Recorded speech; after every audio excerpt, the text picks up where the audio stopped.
Yo, what is up guys? Welcome back to the channel, and in this quick and short video we're going to be discussing, can you see your reposts on TikTok? So if I just open up the TikTok app right now and I go to a video, and let me just say, if I want to repost this TikTok video, here's the repost button. Now if I press that button, there's no way to find that video within like your profile.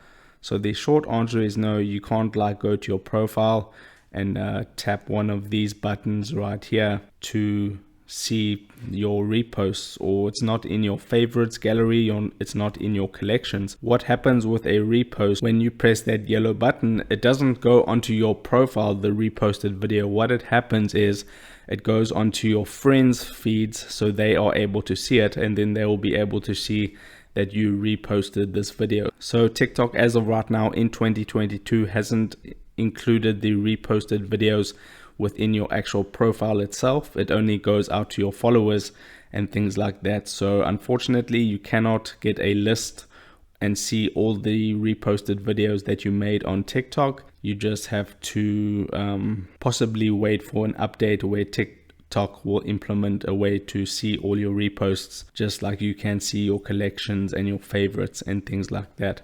So I hope this cleared it up for you. If it did, don't forget to drop a like onto this video and subscribe for more, and I'll see you in the next video. Take care.